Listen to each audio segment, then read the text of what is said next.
In the shadowed corridors of the Palazzo Medici, where whispered conspiracies dance with candlelight and ambition festers like wine left too long in the sun, there exists a truth so fundamental that it has shaped empires and toppled kings. It is a truth that Niccolò Machiavelli understood with crystalline clarity when he penned his observations on power, governance, and the nature of human ambition. This truth speaks not merely to the mechanics of political control, but to the deeper philosophical foundations of what it means to possess and wield absolute power in a world governed by weakness, sentiment, and the delusions of moral righteousness. The concept of ruthless ego as the cornerstone of absolute power challenges every comfortable notion we hold about leadership, morality, and human nature itself. It demands that we examine not just the actions of those who rule, but the fundamental transformation of self that must occur before one can truly command others. For in the realm of power, there exists an immutable law: those who cannot master themselves will inevitably be mastered by others. Consider the young Lorenzo de' Medici, standing before the cathedral doors where his brother Giuliano lay bleeding from assassin's wounds. In that moment, faced with the Pazzi conspiracy that sought to destroy his family's dominance over Florence, Lorenzo faced a choice that would define not only his reign but his very essence. He could respond with the expected grief, the anticipated call for justice tempered by mercy, the kind of measured response that lesser men mistake for wisdom. Or he could embrace something far more dangerous and infinitely more powerful, the complete sublimation of his weaker self in service of absolute dominion. The transformation that Lorenzo underwent in those blood-soaked moments represents something profound in the Machiavellian understanding of power. It was not merely a political calculation or a strategic response to threat. It was the conscious destruction of the part of himself that sought approval, that craved love, that hoped for the comfortable illusions of moral certainty. In choosing ruthless preservation of power over every other consideration, he demonstrated the first principle of absolute control: the ego that refuses to acknowledge any authority higher than its own will become unassailable. This principle extends far beyond the realm of Renaissance politics. Throughout history, those who have achieved and maintained absolute power have shared this common characteristic: they have successfully murdered their weaker selves so completely that external forces find no purchase, no leverage, no weakness through which to exert control. They become like perfectly polished spheres, offering no handhold to those who would topple them. The weak self that must be destroyed encompasses everything that connects us to conventional morality, to the need for external validation, to the comfortable lies we tell ourselves about fairness and justice. It includes our desire to be liked, our fear of being alone, our need to believe that the universe operates according to some benevolent design. These are not merely character flaws to be managed, they are fundamental vulnerabilities that render absolute power impossible. When we examine the careers of history's most successful autocrats, from Caesar Augustus to Catherine the Great, from Napoleon to more contemporary figures, we find this pattern repeated endlessly. Each, at some crucial moment, made the conscious choice to sacrifice their humanity on the altar of power. They recognized that the sentimental attachments that make us human also make us weak, and they chose strength over sentiment with a clarity that lesser minds find horrifying. This transformation is not a gradual process of moral decay, as their enemies often portray it. Rather, it is a deliberate philosophical revolution within the self, a recognition that conventional morality is nothing more than a control mechanism designed by the weak to constrain the strong. The truly powerful understand that morality is not absolute but instrumental, not divine but entirely human in its construction, and therefore entirely malleable to their purposes. The ruthless ego that emerges from this transformation operates according to principles that seem alien to those still trapped in conventional thinking. Where others see cruelty, it sees necessity. Where others see betrayal, it sees pragmatism. Where others see the violation of sacred trusts, it sees the deployment of available resources in service of ultimate goals. This is not psychopathy, though it may appear so to the untrained observer. It is something far more sophisticated, a complete reorganization of values around the single principle of power acquisition and maintenance. The philosophical implications of this transformation extend into every aspect of human existence. If we accept that absolute power requires the destruction of the weak self, then we must also accept that the very foundations of civil society rest on a collective agreement to remain weak. Laws, customs, moral injunctions, all of these serve to prevent the majority from making the transformation necessary for true power. They are, in essence, a conspiracy of the mediocre to ensure that no one rises too far above the common level.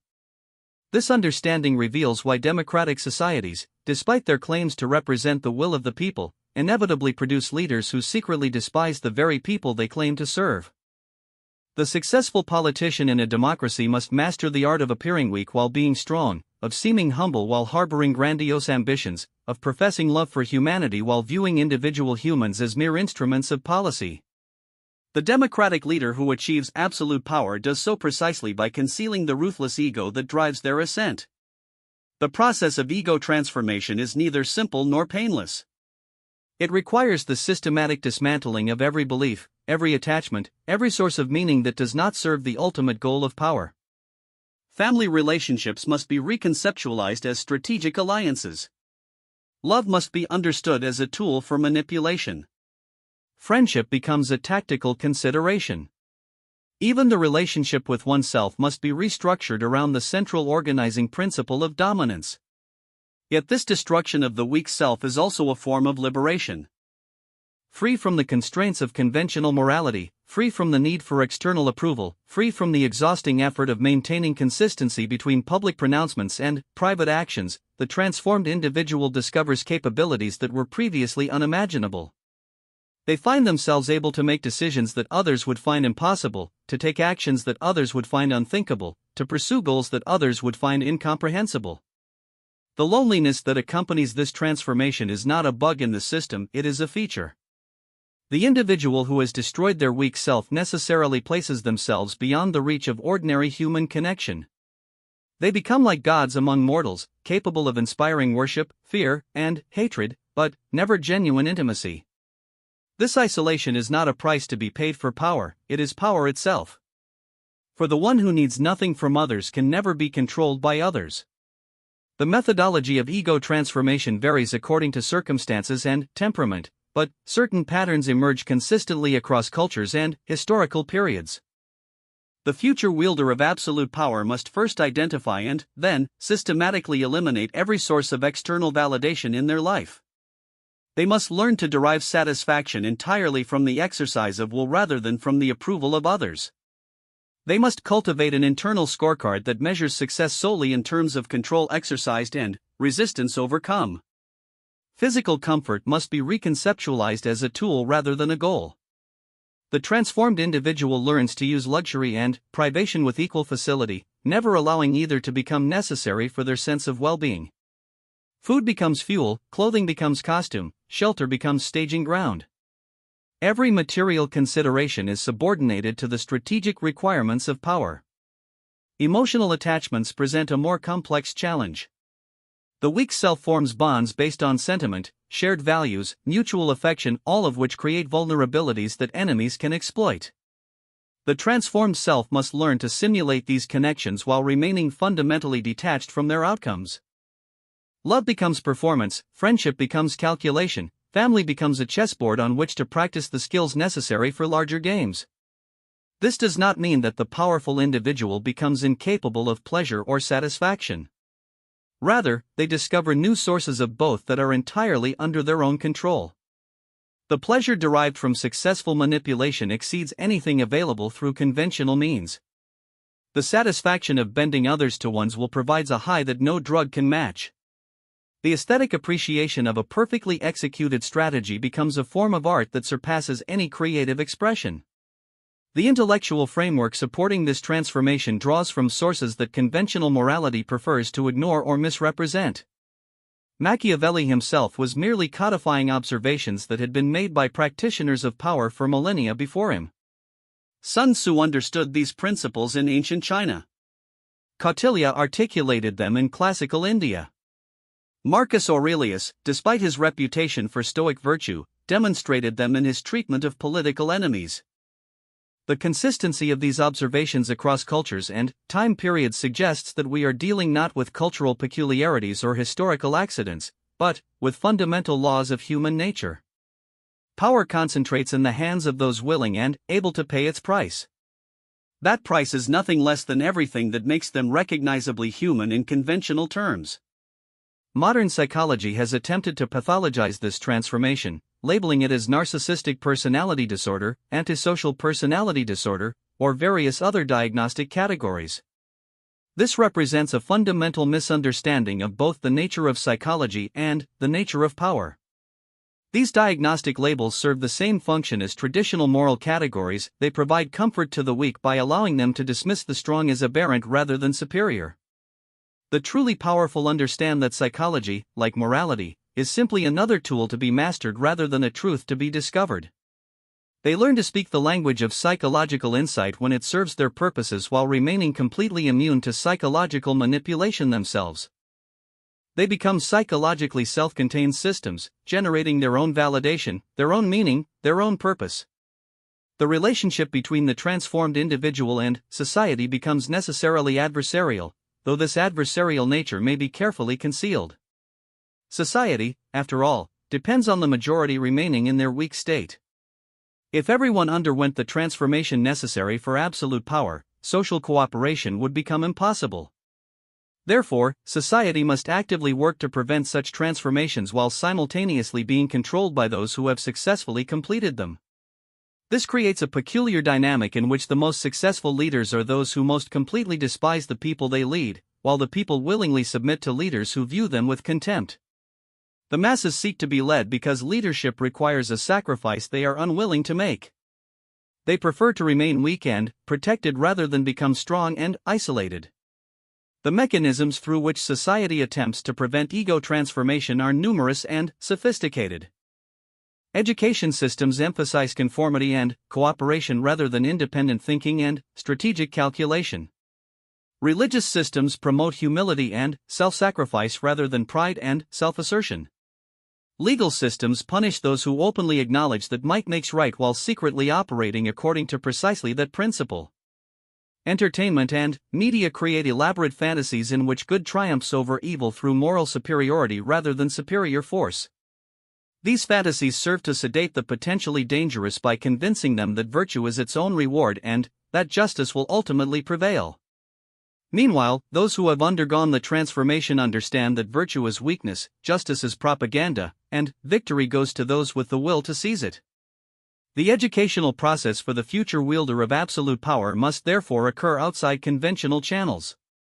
It requires mentorship from those who have already made the transformation, exposure to uncensored historical accounts of how power actually operates, and practical experience in manipulation and control under circumstances where failure carries real consequences. The study of history becomes crucial, but it must be approached with the proper interpretive framework. Conventional historical narratives, written by and for the weak, systematically misrepresent the motivations and methods of truly powerful figures. They attribute to accident what was actually design, to benevolence what was actually calculation, to moral conviction what was actually strategic positioning. The serious student of power learns to read between the lines of these sanitized accounts, to understand what could not be explicitly stated, to recognize the careful euphemisms that conceal the brutal realities of political control.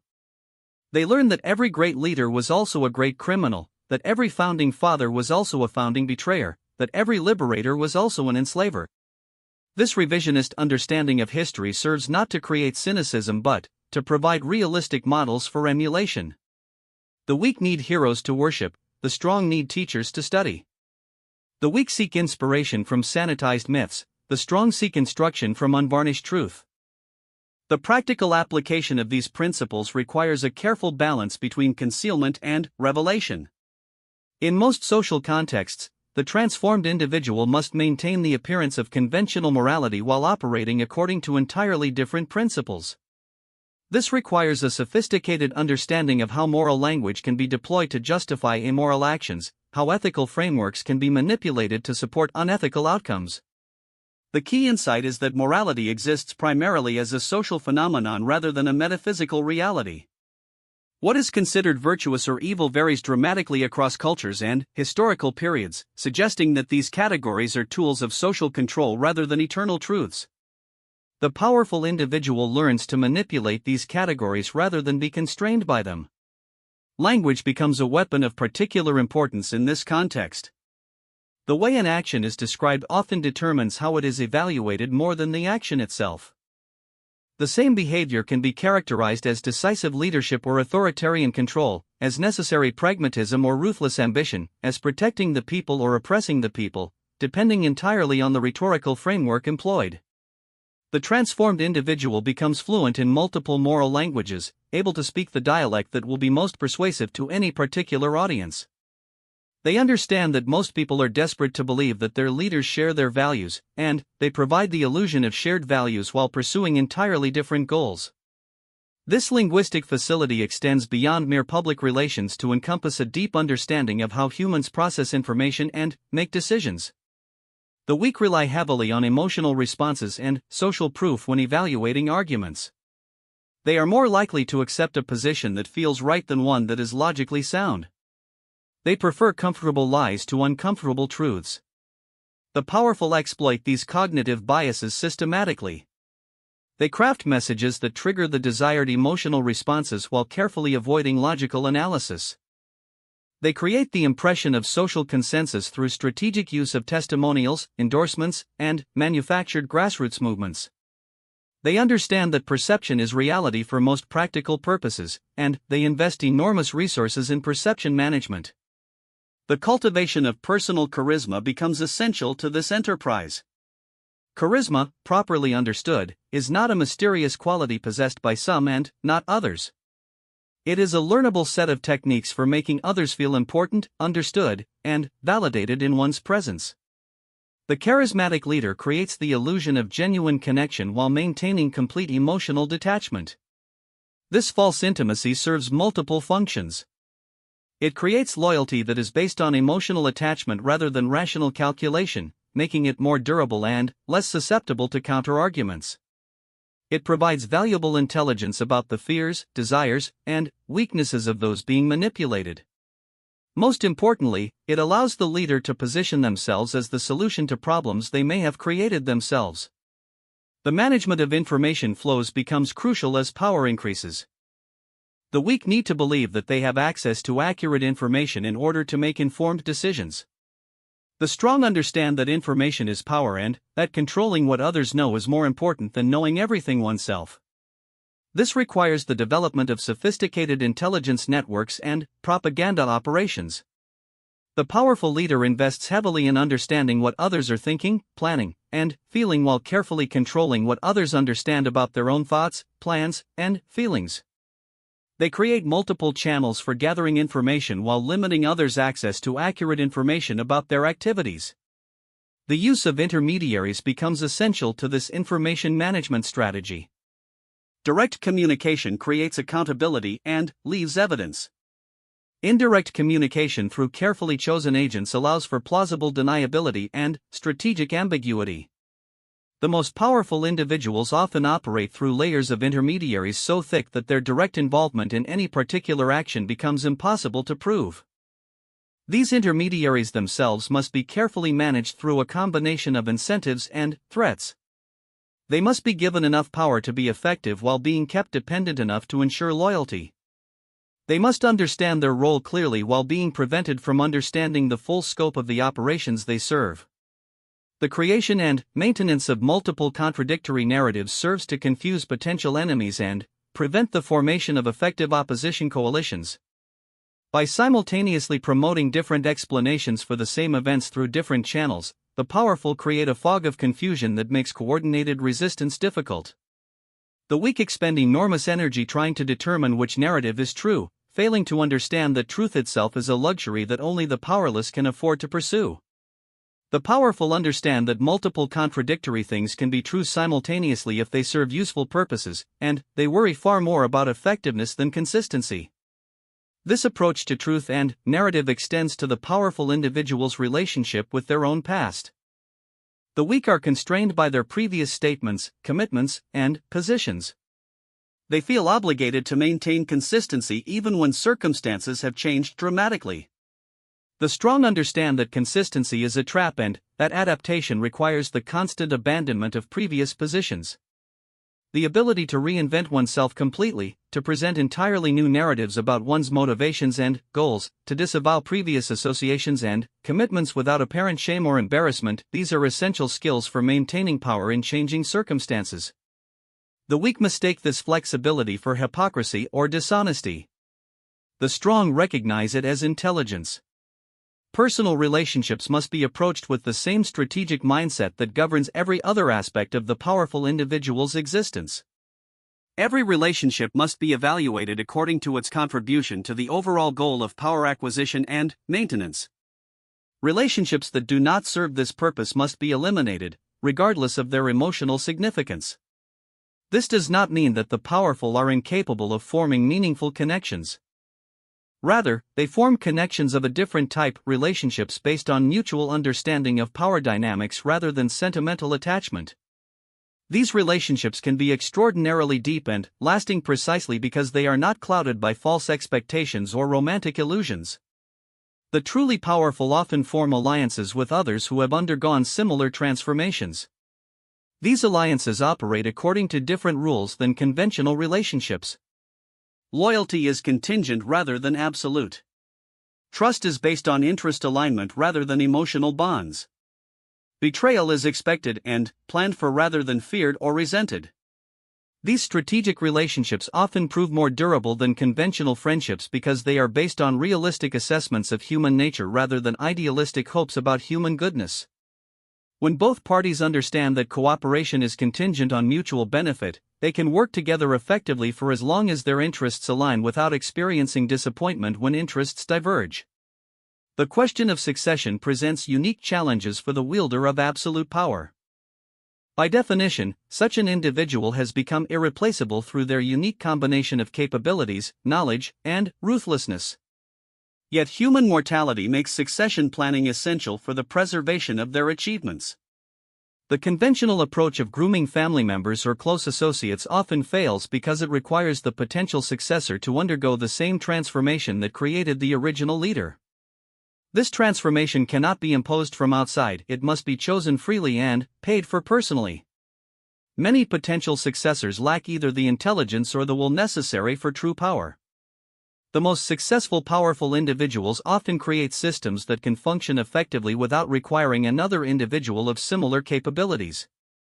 They institutionalize their power in ways that make it independent of personality or charisma. They create bureaucracies that operate according to their principles even when staffed by individuals who do not understand those principles.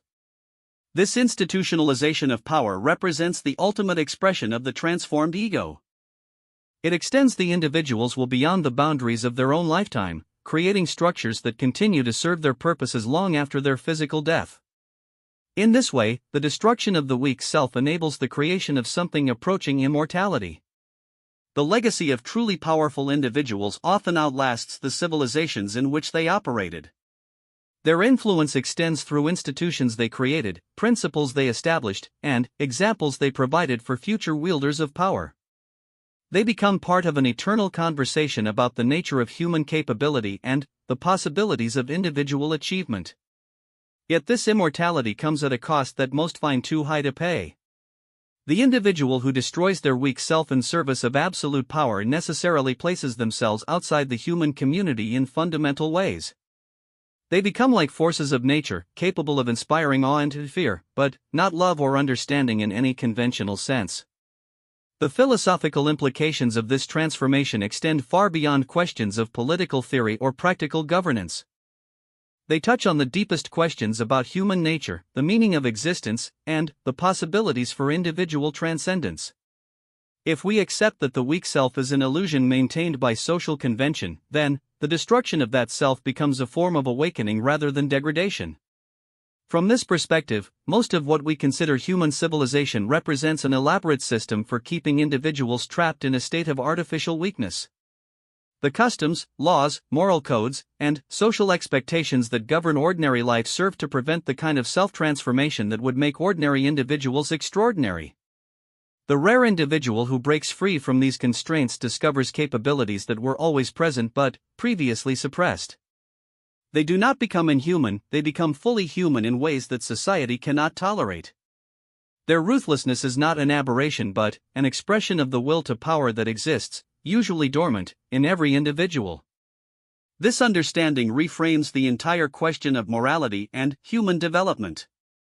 Instead of asking how we can make people more moral, we might ask why we work so hard to make them weak. Instead of condemning those who achieve absolute power, we might study how they accomplished what others only dream of. The implications for education, child-rearing, and social organization are profound.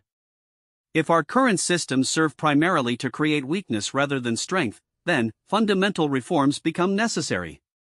We might need to design institutions that encourage the development of individual will rather than social compliance, that reward strategic thinking rather than emotional sensitivity, that prepare young people for the realities of power rather than the fantasies of justice.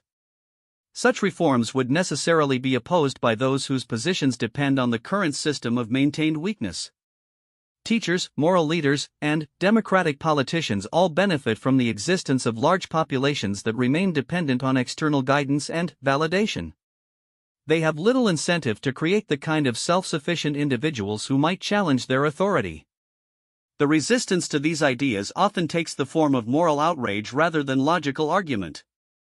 Critics focus on the potential for abuse rather than the reality of achievement. They warn against the dangers of creating monsters while ignoring the costs of maintaining weakness. They invoke the specter of historical tyrants while failing to acknowledge the extraordinary accomplishments of those same figures. This moral resistance serves the same function as the other control mechanisms we have discussed. It prevents serious consideration of alternatives to the current system by making such consideration appear evil rather than merely different. It protects the mediocre from having to compete with the exceptional by making exceptionalism itself a form of pathology. The individual who seeks to undergo the transformation necessary for absolute power must therefore be prepared to face not only practical obstacles but philosophical resistance. They must be willing to be misunderstood, condemned, and isolated by those who cannot comprehend their choices. They must find sources of validation within themselves since external validation will be systematically withheld. This preparation must begin with a clear understanding of what is being sacrificed and what is being gained. The weak self that must be destroyed includes many qualities that make life pleasant and social interaction easy. The companionship of equals, the comfort of shared values, the pleasure of being understood and appreciated for one's true self, all of these become impossible once the transformation is complete. In exchange, the individual gains something that most people cannot even imagine: complete autonomy. Free from the need for external validation, approval, or support, they become self-contained systems capable of pursuing any goal with perfect dedication. They discover that most human limitations are self-imposed and that the removal of these limitations reveals capabilities that border on the superhuman. The process of transformation requires careful pacing and systematic progression. Attempting to destroy the weak self too quickly often results in psychological breakdown rather than empowerment. The individual must gradually build tolerance for isolation, practice making decisions based solely on strategic considerations, and develop internal sources of meaning and satisfaction. This gradual approach allows for course corrections and prevents the kind of spectacular failures that often accompany sudden personality changes. It also provides opportunities to test new capabilities in low-risk situations before deploying them in contexts where failure could be catastrophic. The study of historical examples becomes crucial during this developmental phase. The future wielder of absolute power must understand how others have navigated the transformation process, what mistakes they made, what strategies proved successful, and what external factors contributed to their ultimate success or failure. This historical study must be conducted with proper discrimination. Many accounts of powerful figures have been written by their enemies or by individuals who did not understand the principles underlying their success. These accounts often attribute to luck, circumstance, or external support what was actually the result of careful planning and superior capability. The serious student learns to identify reliable sources and to reconstruct accurate accounts of how power was actually acquired and maintained. They look for patterns that transcend cultural and temporal boundaries, principles that operate consistently across different contexts and historical periods. The physical dimension of transformation cannot be neglected. The weak self is often maintained through physical comfort, routine, and the avoidance of challenging situations. The development of absolute power requires the cultivation of physical courage, endurance, and the ability to function effectively under stress. This does not necessarily mean pursuing extreme physical challenges or adopting ascetic practices. Rather, it means developing a healthy disregard for physical comfort and a practical understanding of one's physical capabilities and limitations. The individual who can be controlled through threats to their physical well-being cannot achieve true independence. The management of fear becomes particularly important in this context. The weak self is motivated primarily by the avoidance of pain rather than the pursuit of pleasure. This creates predictable behavior patterns that enemies can exploit.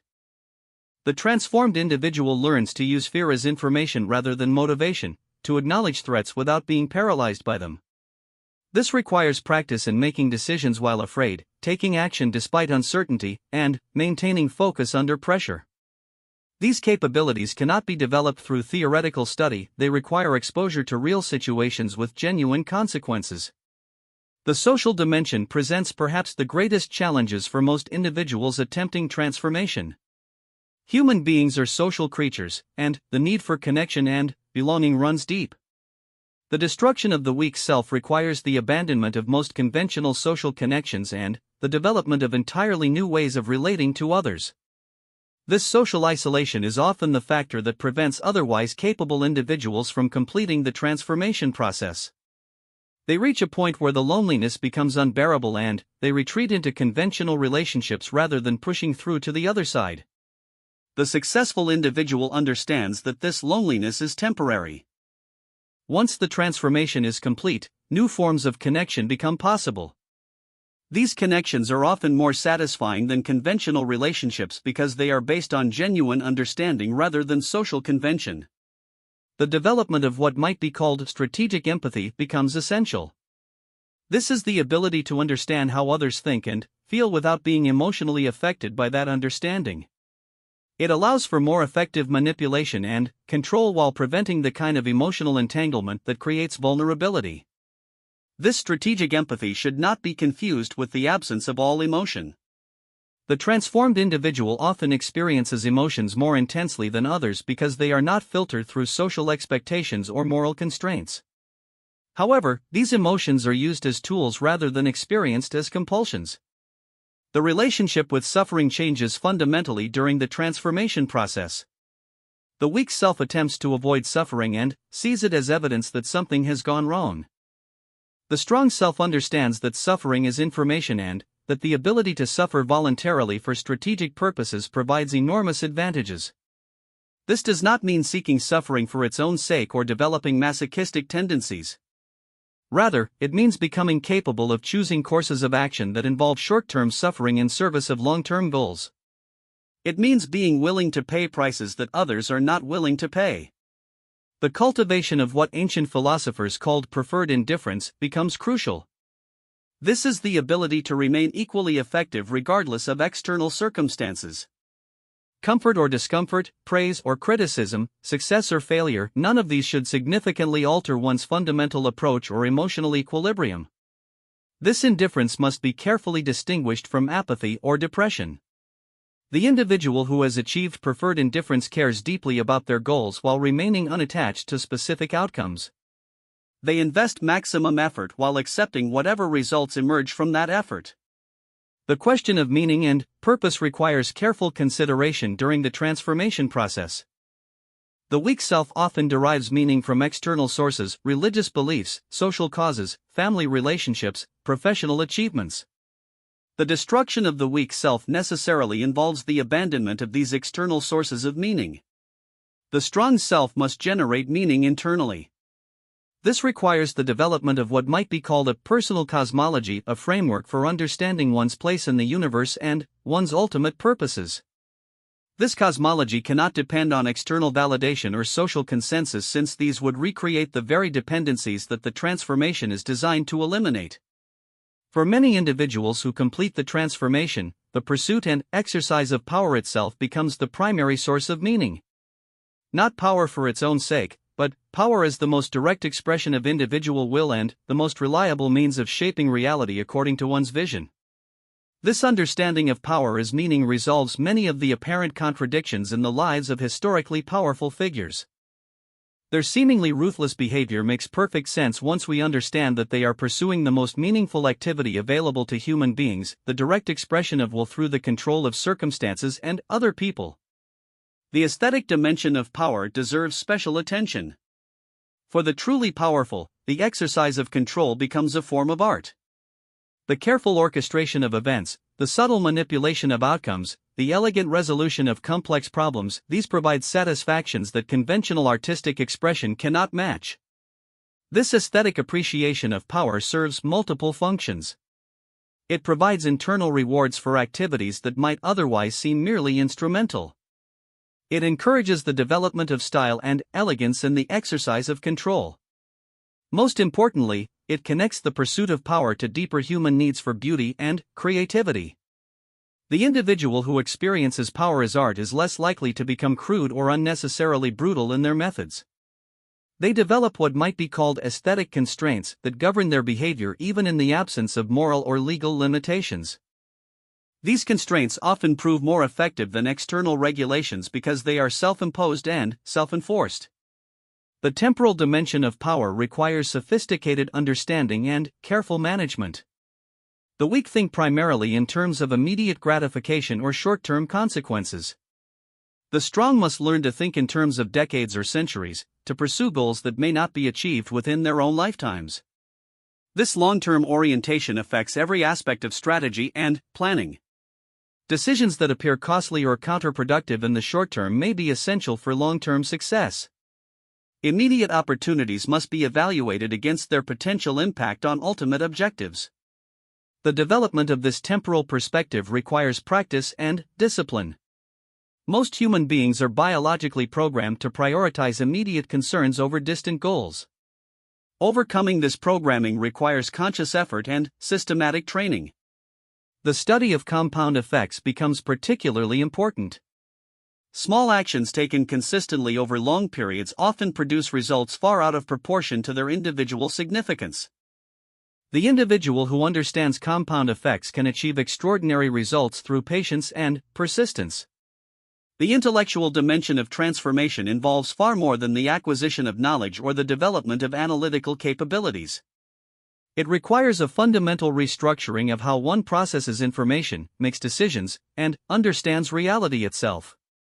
The weak rely heavily on received wisdom, social proof, and emotional reasoning. They accept propositions because they feel true or because trusted authorities have endorsed them.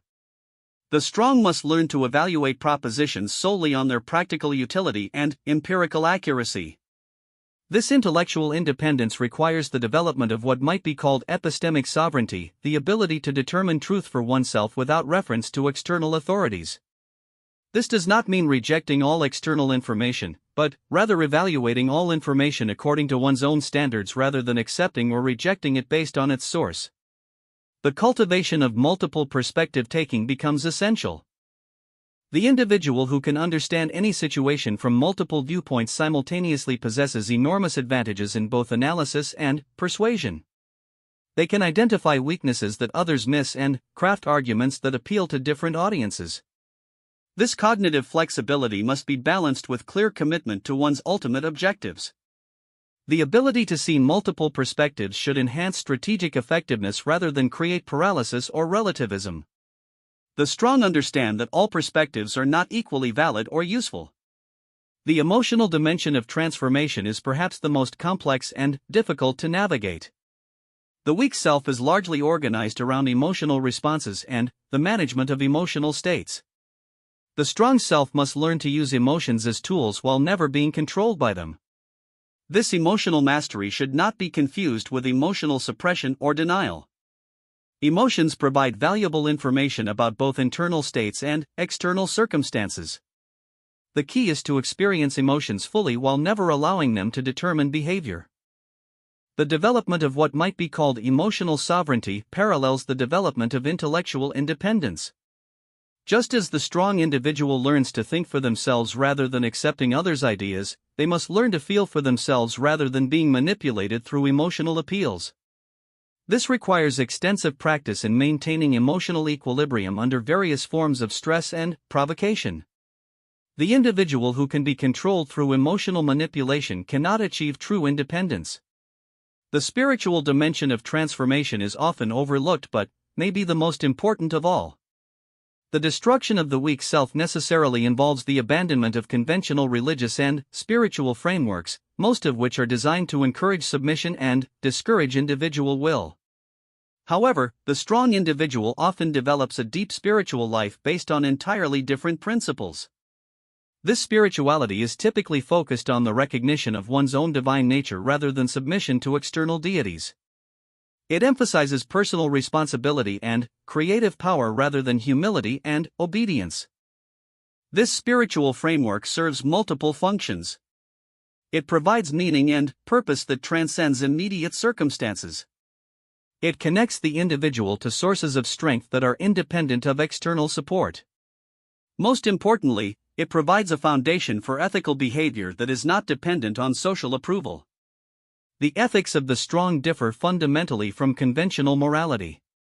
Rather than being based on universal principles or social agreements, they emerge from a deep understanding of one's own nature and purposes. They are concerned with effectiveness and authenticity rather than compliance and approval.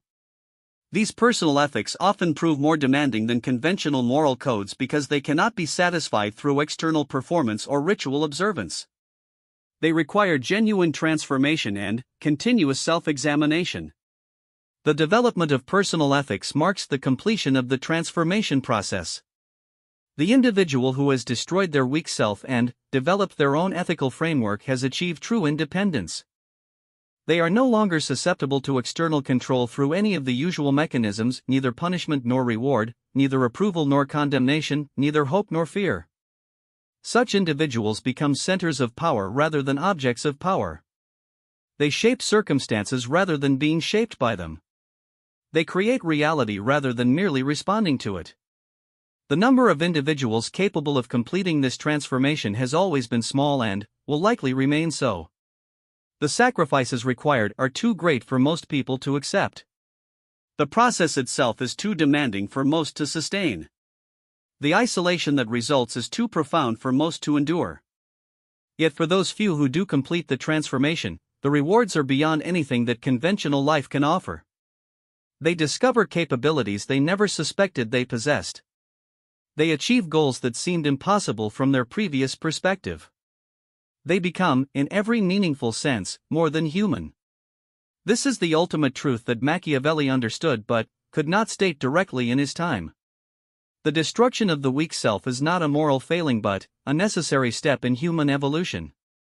The ruthless ego is not a pathology but the highest expression of human potential. Absolute power is not corruption but completion. The man who destroys his weak self cannot be destroyed by others because he has already undergone the only destruction that matters. Having sacrificed everything that could be taken from him, he becomes untouchable. Having abandoned everything that could be used to control him, he becomes uncontrollable. In the end, the choice between weakness and strength, between conventional humanity and transcendent individuality, between being controlled and achieving control, remains open to every human being. Most will choose safety over greatness, comfort over achievement, companionship over sovereignty. But, for those rare individuals who choose differently, who are willing to pay the full price for absolute power, the rewards are nothing less than godhood itself. They become forces of nature operating in human form, shapers of destiny rather than its subjects, creators of reality rather than its victims. This is why the ruthless ego creates absolute power, and why those who achieve it can never truly be defeated. They have already conquered the only enemy that ultimately matters, themselves. Everything else is merely technique.